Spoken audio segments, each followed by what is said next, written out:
Irshad, please pick up the phone. Irshad, please pick up the phone. Irshad, please pick up the phone.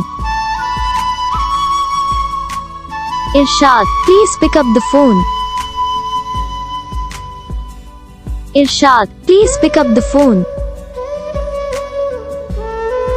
Irshad, please pick up the phone. Irshad, please pick up the phone.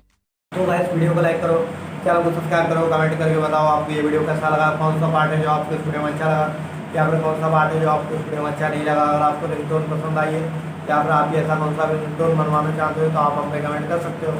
हम आपके ringtone बना के channel पर upload कर देंगे, आप वहाँ से इसे डाउनलोड भी कर सकते हो।